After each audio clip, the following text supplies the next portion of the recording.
When we started to think about this project, it was really about looking at the whole cultural heritage sector and the conservation of cultural heritage in the UK. There were many areas that weren't covered by any courses. In other words, you couldn't really train by going to university. We actually did a survey of the practitioners in the UK, and we found out that there were a lot of gaps in the provision of these professional conservation services.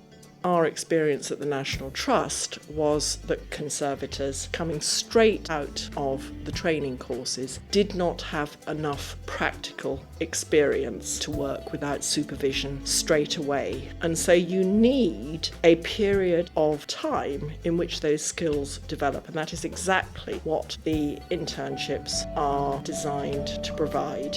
In collaboration with our funder, HLF, we developed this program to actually provide internships that would train people in those missing areas.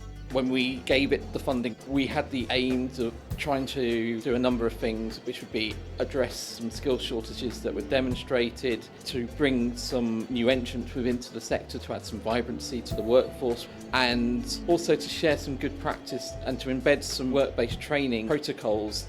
I think ICON internships, as opposed to other internships, they're almost always a year long, which from the point of view of an organisation, it means I can really plan a project that perhaps I wouldn't have chance to do as in depth. Having somebody that's going to be there for a year means you've got time to really get to know them, assess where they're at, they become another member of staff.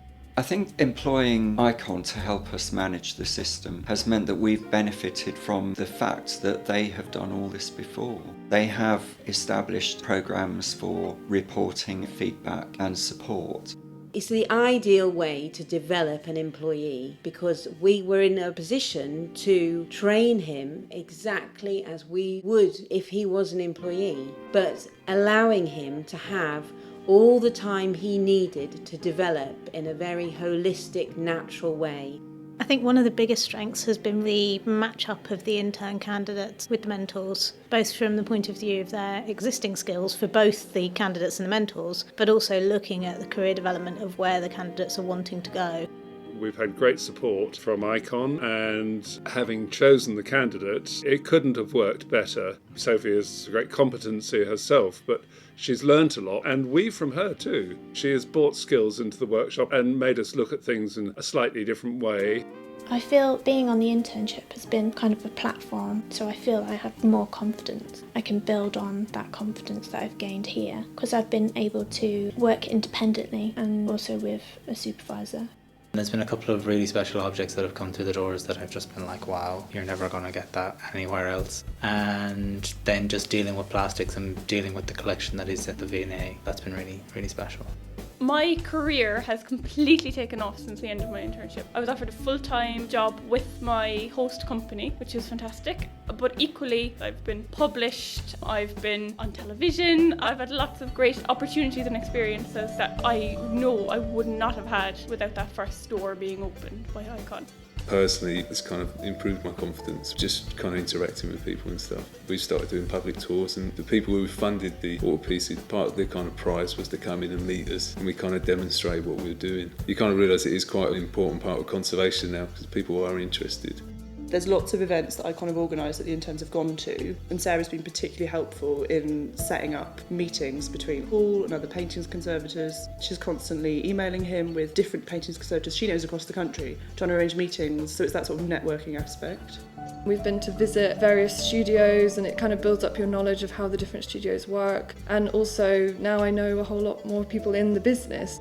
I was lucky enough to go to Cologne and work with some Japanese conservators who work on Oriental lacquer. I gained a lot from it. I think ICON as well do provide a lot of external development opportunities. I think the legacy will be a lot of excellent work that the interns will have carried out, and hopefully we will have a network of conservators going on into their professional careers. we do still need funding because there are so many areas of conservation that we still have very few people in. One of them, for example, which I think is a bit of a bombshell, is the area of contemporary art. So going forward in the future, contemporary art, digital material, things that are very highly technical will need conservators of the future. It is key to maintaining a profession of the caliber of the UK profession, which is very highly regarded in the rest of the world.